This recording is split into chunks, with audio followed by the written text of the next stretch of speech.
Hello, how are you? Welcome back to ShowNewTrend. I'm host of today and my name is Elvis Derry. The police confirmed the Bondi beach attack was carried out by a father and his son, aged 50 and 24. The father, who later died, was licensed to own 6 firearms, and authorities said they were not searching for any third suspect. We have progressed at pace overnight with that investigation, and as a result of investigations undertaken, I can say that we are not looking for a further offender. We are satisfied that there were 2 offenders involved in yesterday's incident.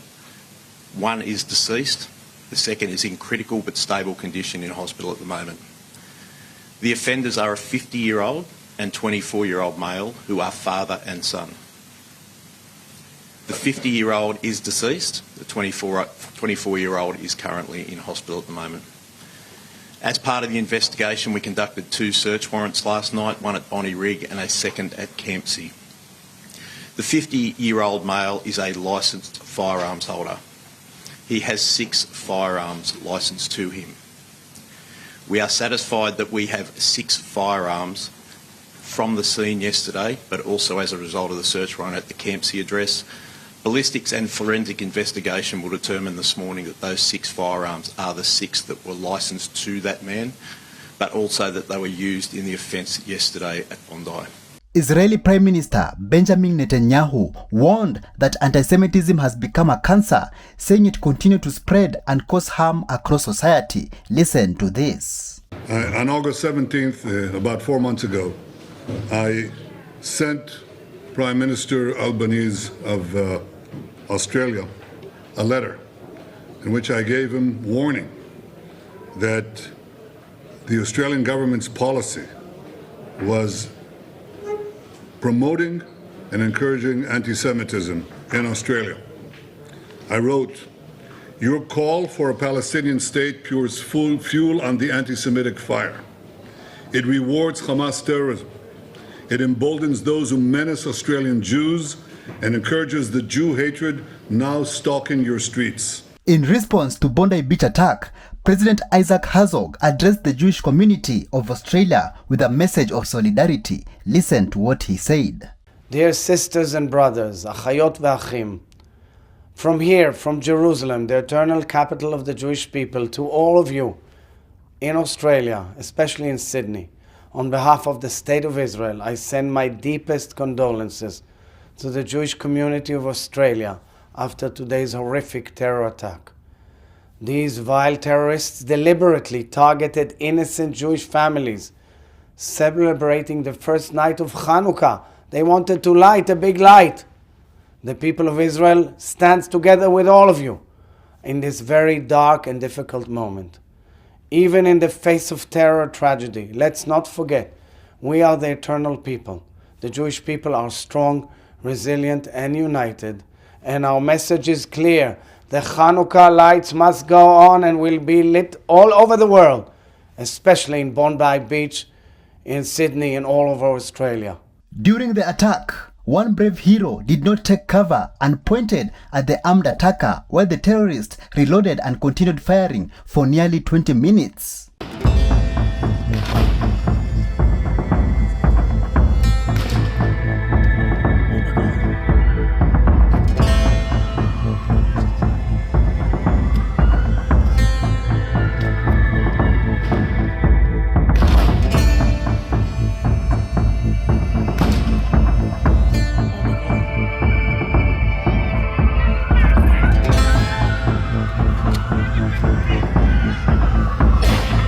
Following the Bondi attack, an Australian man who had converted to Islam and previously worked in security gave his views. Listen to this.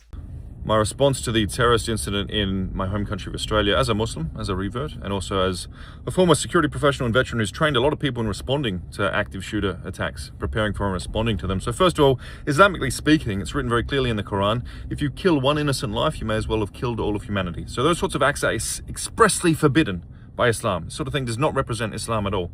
And secondly, just speaking as a human, absolute scumbags. Anyone who kills women and children will burn in hell. That's also written clearly within Islam. Well done to the law enforcement. From what I can see from the videos, they were the initial beat cops. I don't think it was the SWAT or the special police who brought down the bad guys. And from what I can see, they had pistols. So they used pistols with barrels this long to bring down active shooters who had long arms, who had what looked like pretty serious hunting rifles. So there's some good training paying off there. Props to them. And props to the Muslim man who snuck up without any weapons and got hands on the attackers. Newly released images confirmed eyewitness accounts that 4 officers were close to the attackers during the Bondi Beach massacre, but they failed to respond, with photos showing 3 female officers running away or hiding instead of facing the threat. Simple as that. 20 minutes was 4 policemen there. Nobody gave fire back. Nothing. Like they are froze. Like for it looked like 20 minutes. Like, and they shoot the guy change magazine. I look at him all the time. I was 2 of my babies under me, and I look at that, and it's just rifle and a pistol, and just shoot. And the other one was under. They start to come close to the audience. I think one of the people took his rifle and shoot him. That's one of them. That's what I saw. I didn't know how much I saw, but... Who were they targeting? Oh, all the crowd. Anyone. Within just 24 hours, 2 mass shootings shocked the world. One happened at Bondi Beach in Australia, and another took place at Brown University. And away we go. So remember about a week and a half ago, I made a video about this tweet, Candace saying there's a 9/11 style attack happening the second week of December.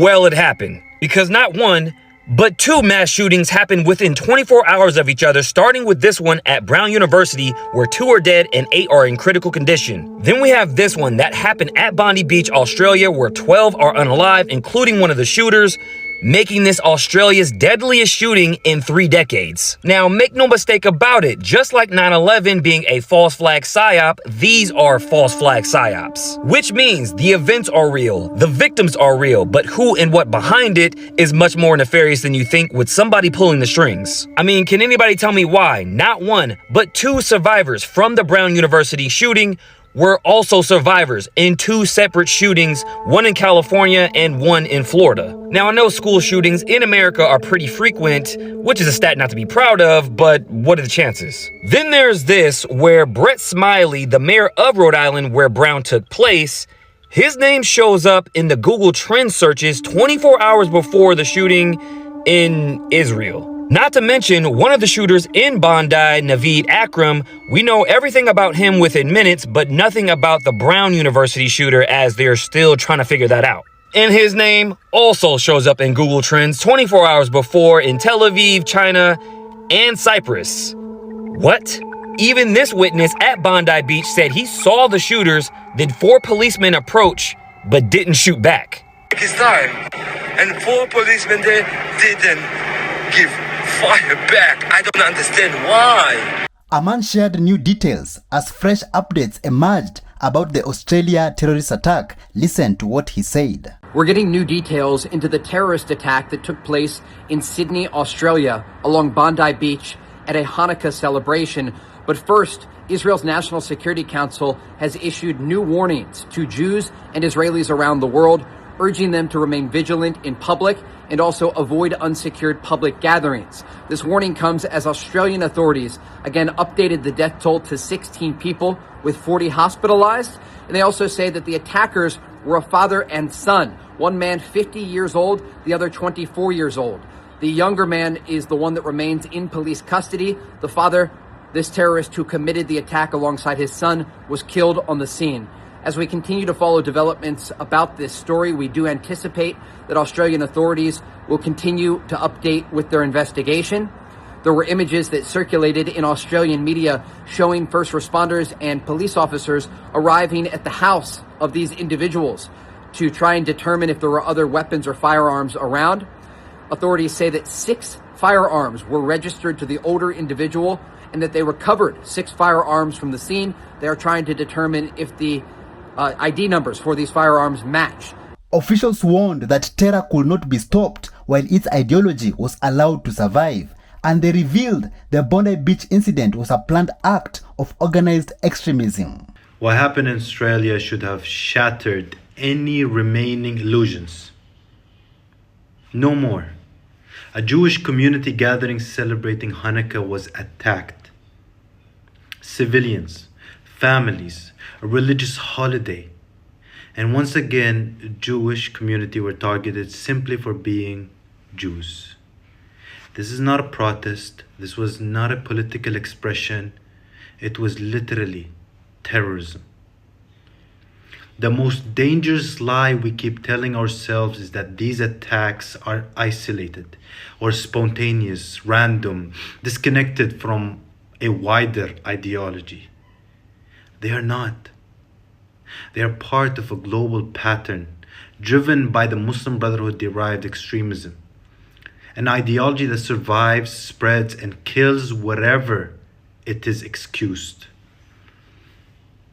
Yet some people want to call it the boogeyman. It's something like it doesn't exist, even though it's getting banned in Florida and in Texas.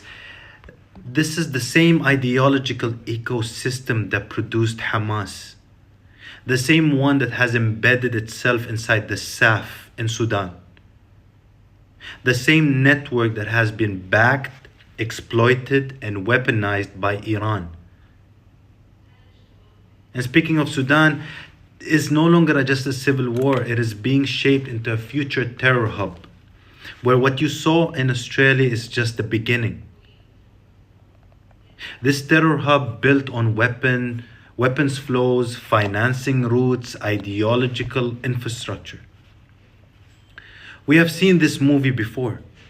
We know how it ends. This pattern never changes. Thank you so much for joining us on today's show. See you in the next one. Bye bye.